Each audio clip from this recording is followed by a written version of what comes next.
Hi there everyone, I wanted to come on and do a video today about crashing. If you have ever crashed after doing something that you loved, or if you're experiencing crashing on a regular basis, then this video may be helpful to you. My name's Roxana, I recovered from CFS 5 years ago, and in 2017 I stumbled across a way to regulate my nervous system without really understanding what it was. I call the methodology compassionate body listening. I used that methodology to heal my CFS completely, and along the way I learnt about nervous system regulation, what that means, and I now teach nervous system education alongside my methodology with the clients I work with. So in a nutshell, what is happening when we crash? So as I understand it, there are multiple systems in the body that are affected with CFS. It's a multi-systemic disease. And when we crash, we also experience multiple systems in the body being affected. However, the nervous system is one of those systems that affects the other systems. So if that particular system is dysregulated, then it can regulate those or dysregulate those other systems. And what I have come to understand in terms of tracking my own nervous system when I crash is that, I don't crash anymore, but when I did crash, I would have a fight-flight response followed by a very steep freeze response, and I would just not be able to move. And it would last for several days or weeks or even months. And that freeze response is quite often also accompanied by fight-flight response.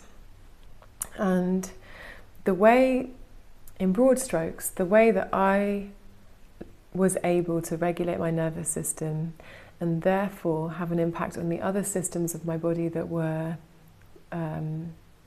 displaying symptoms was to create regulation in my nervous system, and which created regulation in the other systems of my body. And the way that I did that was to listen to my body's guidance. But it's a very different thing to listen to the nervous system state of the body when we're crashing, compared to the full wisdom of the body, which is knowledge of how to both regulate and reduce dysregulation. It's not just about tending to the sense of threat and the survival mode that we're in. Our wisdom is fuller than that. And my methodology basically helps you to connect with your fuller wisdom, which helps you to access the information you need to regulate. So, in broad strokes, the methodology itself involves a heart activation. You can look up Heart Math, which is an institute that does research on the positive impact of basically activating our heart energy or emotions that feel like they're associated with the heart being activated, like gratitude and positivity and happiness, feeling of love and safety. All of those things, those emotional states, create regulation. And when we're creating that state, we're accessing another part of our nervous system and information from the nervous system that's like more broad than if we're just in shutdown. Like if we're just associating, identifying with the crash and like tending to the needs of the crash, then we only have information about the threat.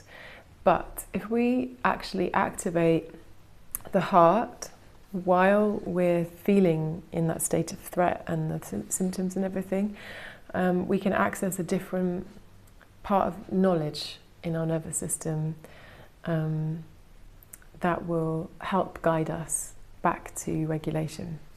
So, back to the breakdown of my method.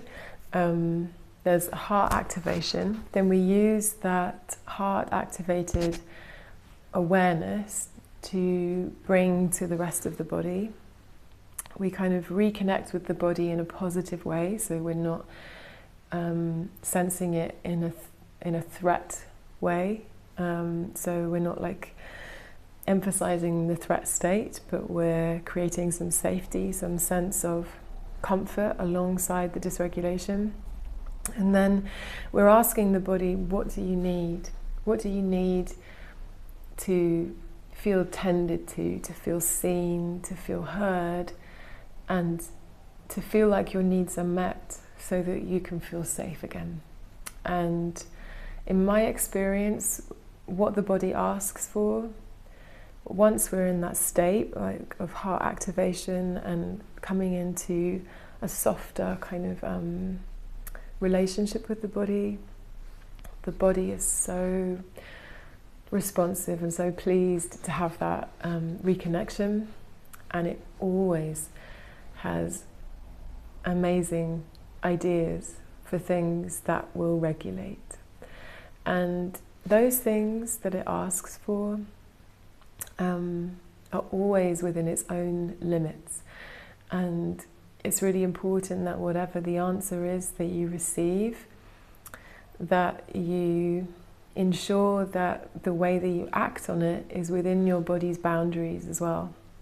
So for example, if I go through that process I talked about and my body wants to dance, but I am shut down, I am crashed, I cannot dance, I can ask my body, how can I have this experience of dancing in a way that feels safe to you? So you can ask like further qualifying questions, always with the aim of creating safety. And the body always can give information about what that adaptation would look like. So for instance, when I was really sick and I was completely crushed, but my body was having this sense that, oh, if I could just have a flavour of what it was like to dance, that would help upregulate me. I would ask my body what the adaptation would be, how long I could do it for, and exactly in what way it felt safe. And one adaptation was, for example, just like 30 seconds of listening to Beyonce and like jiggling on the floor. That was it. But it was enough to add in some regulating energy and take me away from complete shutdown, complete freeze mode. So there are these little things that you can do, and the body is so wise. It always knows what it needs to move out of the state that it's in. It isn't always something that's activating, like adding in that dancing idea. It can be, sometimes it just wants to express the fact that it feels shut down, but in a sort of, not a celebratory way exactly, more like a validating way, like it's just expressing that need for, okay, I need to curl up right now with a cuddly toy and have very low stimulation, like close the curtains, just be with myself, and I'm right here with myself.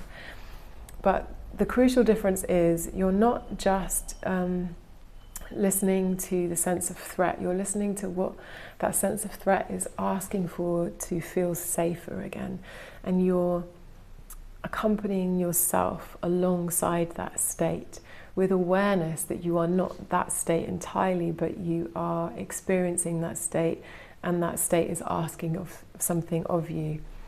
And the crucial part of that is, like, if you have the heart activation and you have your awareness of that part of yourself alongside the nervous system dysregulation, then it helps you to keep listening from that perspective, not completely being identified with the threat and having the threat just take over everything, but to listen to it from that place of greater wisdom, greater awareness.